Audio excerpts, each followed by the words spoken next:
Hi guys! Kamusta? Ako si Red Quaresma at welcome back sa aking channel. At kung bago pala kayo sa aking channel, huwag niyong kalimutan na mag-subscribe at sipahin na rin yung tiny bell button doon sa baba para updated niyo kung meron ako mga bagong video na i-upload dito sa aking channel. At para sa video ito, meron akong iti-taste test ngayon. Alam niyo naman ako guys na sobrang hilig ko sa kape. And yun nga, napadaan ako sa Walter Mart Supermarket. Tapos nakita ko tong UCC Beans and the Roaster Cafe Latte, Silky Milk and Relaxing Sweetness. So, ayun yung kanyang bottle. Ang kitang bottle niya nung aesthetic. Yan. So, ang presyo nito is 110 pesos ang isa. So, tara. Taste test natin. Alright. Ang ganda ng bote niya eh. Narinig niyo ba? Ito yung mic ko pala. Yun. Yung bottle niya is made from can. Yan. So, taste test natin. Grabe, naamoy ko yung aroma ng kape. Pero nag-ready ako ng baso para makita niyo yung color niya. So, nakalagay dito, pwede siyang hot and cold. Pwede siyang ipainit and pwede siyang ipalamig. Ito nalagay ko na sa ref. So, ito na.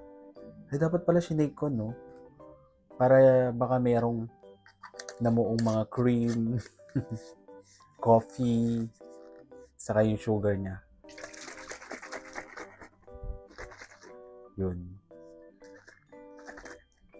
Ang lakas mo ka-Japan, no? Puro Japanese yung Japanese letters, word yung nakalagay sa likod. Tapos dito sa harap, English. Nakakatakam. Umaamoy yung aroma niya. Yan, na-shake ko na. So, ganyan yung kulay niya.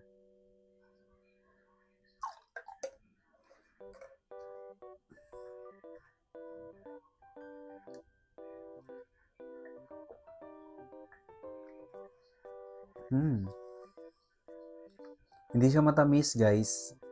Saktong-sakto lang yung tamis niya.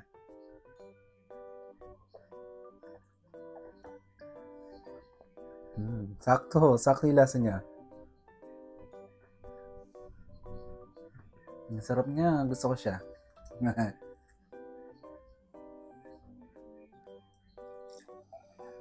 Ba't may langgam yung baso ko?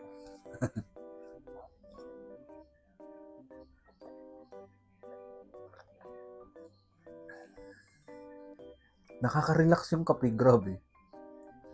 Para siyang merong relaxing power. Kapag ininom mo, sobrang nare-relax and naging masaya yung mind ko. Kaya ang ang kalalabasan niya, naka-smile ako. Ganun siya. Grabe yung sarap niya, nakaka-smile. Nakaka-relax siya ng utak. Gusto ko siya, promise.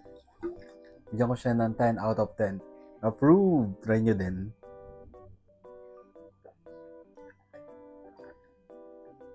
Yummy.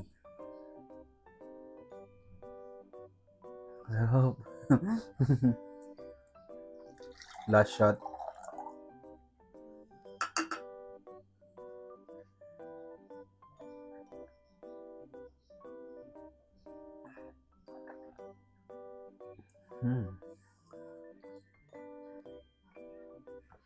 Sarap. Approve.